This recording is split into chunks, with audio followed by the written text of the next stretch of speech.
continuing my quest to get through all the extra content that I picked up for Spirit Island, the cooperative settler destruction strategy game, on this Sci-Fi Fantasy Saturday. Yes, this is a long Sci-Fi Fantasy Saturday. You are getting your money's worth today. Continuing on with the content, I'm now unboxing and taking a quick look at Spirit Island Branch and Claw. This is an expansion for Spirit Island, the cooperative settler destruction strategy game. And if you want to find out a little bit more about this game, or at least my perspective as I've been unboxing and overviewing it, I'll put links to the stuff I've covered so far, which includes Spirit Island, the base game, Spirit Island Jagged Earth, and now getting into Branch and Claw. Let's take a look at the back of the box here. The invaders are restless, relentless. How can we, spirits, drive the invaders back to their boats and off our island? We must grow, change, and find new paths. If we stay as we are, we shall die, and the island with us. Bring forth the natural chaos, and let our new ways be both branch and claw. We shall summon predators from the heart of the island, wilds from every patch of the ground, illness from twisting mist, and turn the hearts and minds of the invaders against one another.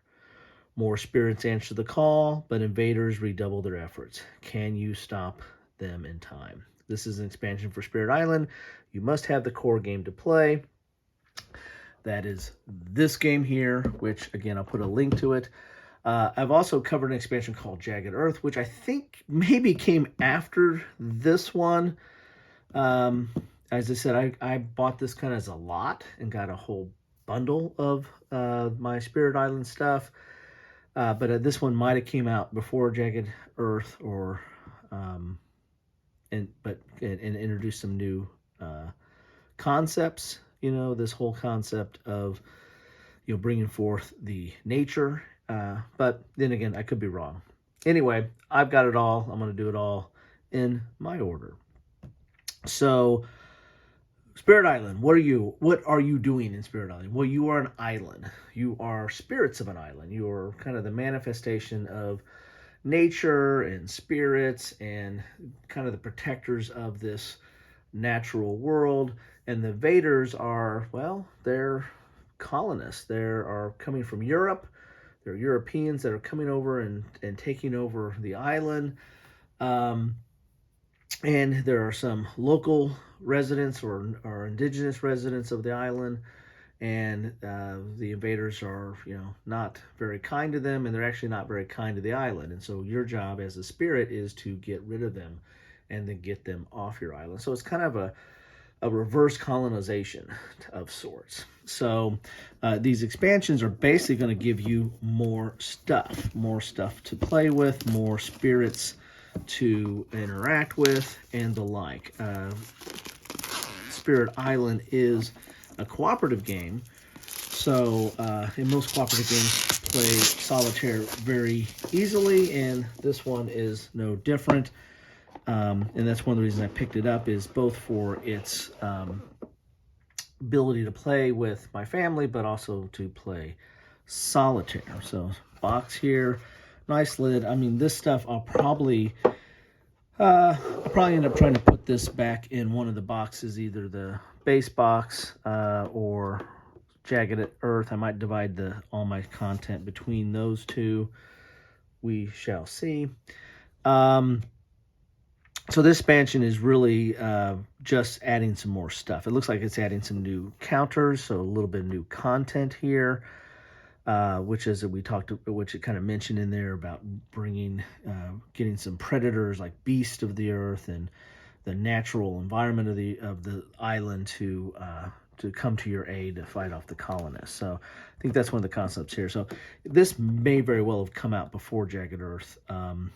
But anyway, got them both, doing them in my own order, kind of like Firefly. All right, so here's your table of contents. components, branch and claw, event cards, talents, tokens, rules update, and the like. A little bit of context here. Here are your new components. Here are these different, you get 2 new spirit panels, and these are the unique player boards. You're basically playing one of the spirits. They're very unique. They have different strengths. It's very asymmetrical. And the interesting part of this game is how the different spirits interact with each other. So no 2 spirits play the like, and so no 2 games will play alike, depending on even if you play those same 2 spirits. Plus, there are minor power and major power cards that you pick up, and how you pick them up and how you use them. That's going to change how the colonists or invaders are interacting with the island. That's going to change over time. So again, no 2 games are ever going to be the same, and there's a lot of replayability. And like with a lot of solo games and some cooperative games, there could be kind of a puzzle aspect to this about how do you solve this. And that's probably the tough part of this game. Is it's not super heavy, but there's a lot going on. And if you play a more complicated spirit, then it is going to be somewhat heavy in that regard. The real task here is figuring out how to win, because figuring out how you use your spirit, how you use its powers, how you use what power cards you pick up, and how you interact with the other spirits if you're playing a cooperative game. That all takes some time and effort, and that's the real brain burner here. Here's your adversary panel. They're always adding in new adversaries. These adversaries are the colonists that are coming in, or the invaders. There's different scenarios that adds a little bit of replayability, how you can change up how what you want to do with the scenario. It kind of changes some of the game scape or the board situation and how things are going to play. And so that's a neat thing there. Blight cards, that's kind of the health of the island. Event cards, I don't think event cards were in the base game, but I know they were in Jagged Earth in this. So again, chicken and the egg, which one came first, but you now have event cards. Unique power cards, that is different. I'm not sure. Oh no, those are the unique power cards. Your spirits start off with some unique cards, then you acquire minor and major power cards. You have these fear cards that you're trying to get the colonists off the island, or the invaders off the island. So fear is a good way to do that, and it's actually a way to win the game. So branch and claw, here's the talking about adding some more stuff to the invader board. Oh, there's a board expansion here. Okay, so we got some new stuff for the invader board. So some new holding boxes there. This is talking about your setup changes for this game. Event cards. So yeah, the more I'm thinking about it, this must have came first, because you're explaining event cards in here. Those new tokens. Those are also in Jagged Earth.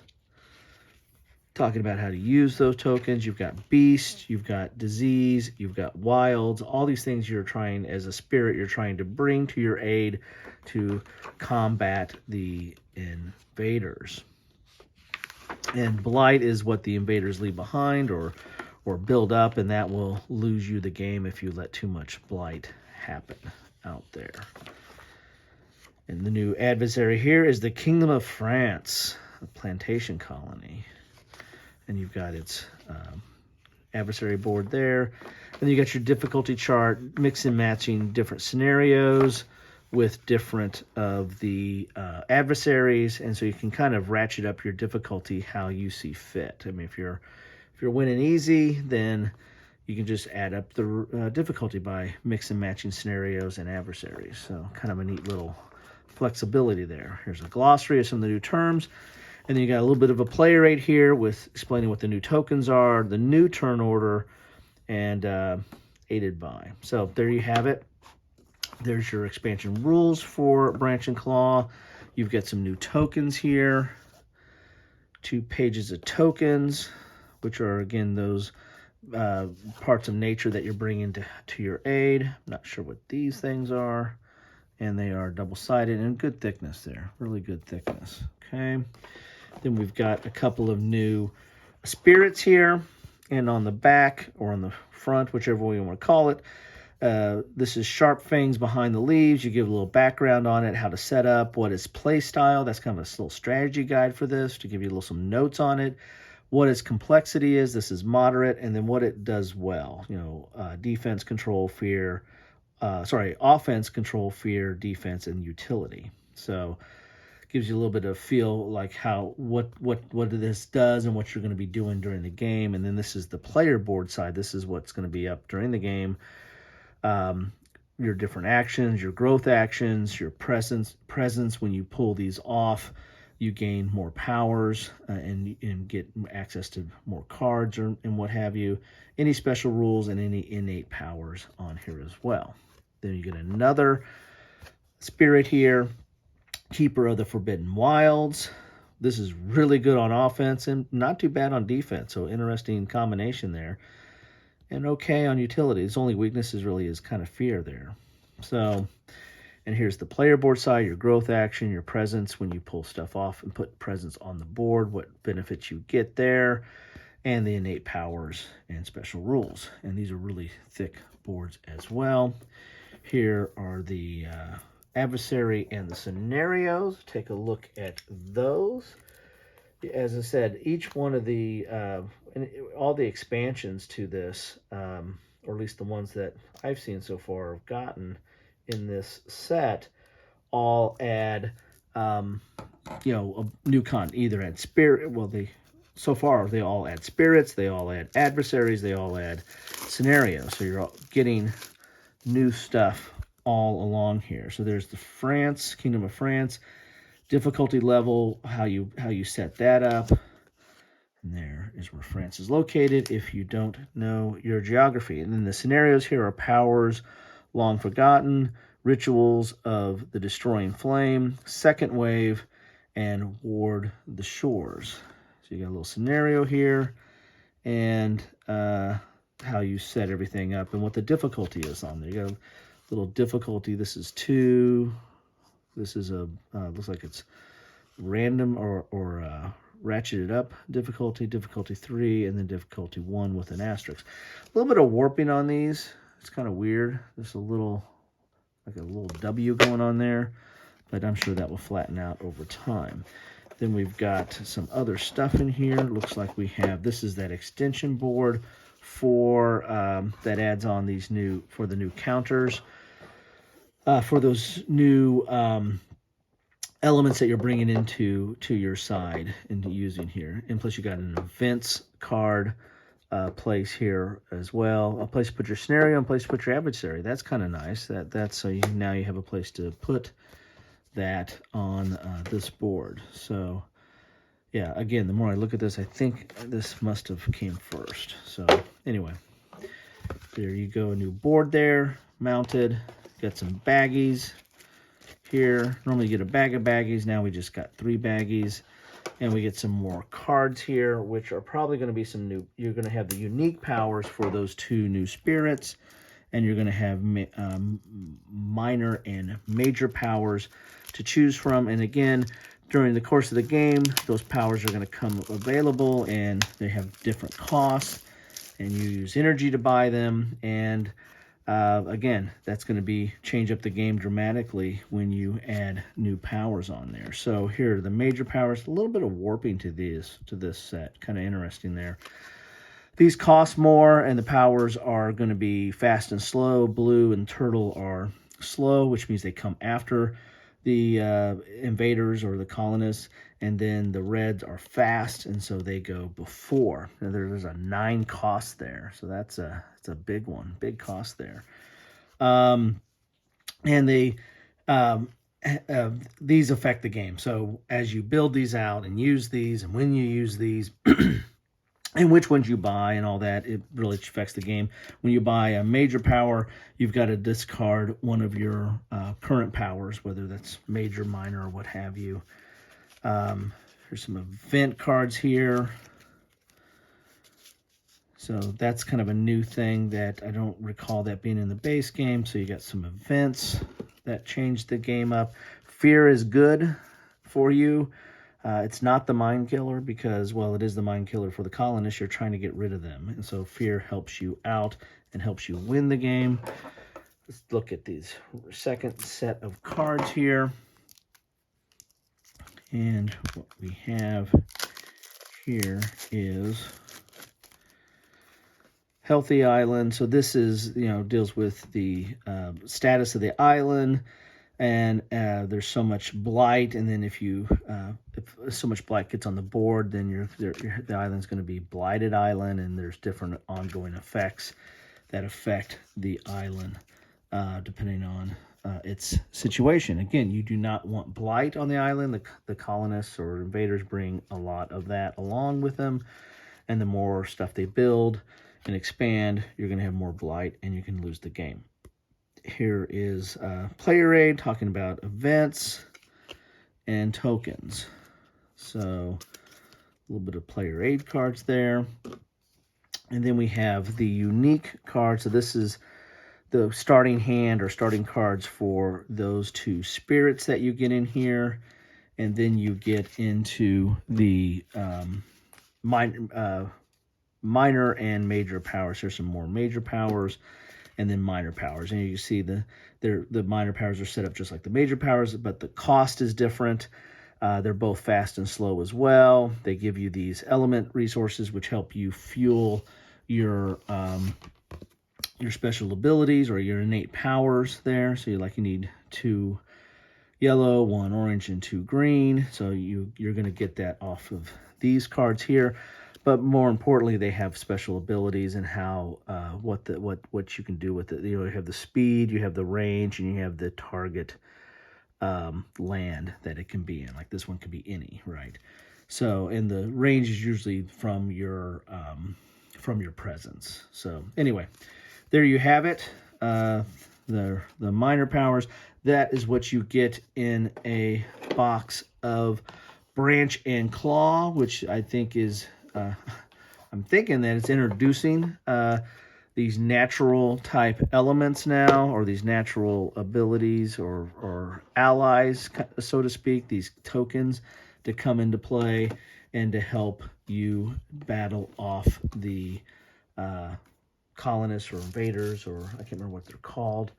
But there you have it. That's Spirit Island, Branch and Claw. Another expansion to Spirit Island, and again, more content, and it's backed up by Jagged Earth. So there's this whole events and these the beast and the wild type stuff coming to your aid. They're really kind of doubling down on that with these 2 expansions. So love to know what you think about this game in general, or this expansion, or any of the expansions that I've covered so far. I'll put a link to what I've covered so far, and I'll continue adding to that.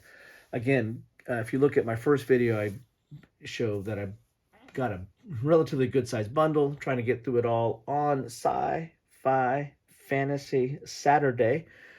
And so bear with me trying to get through it so you can see it all. But love to know your thoughts on any of it. And as always, thanks for stopping by.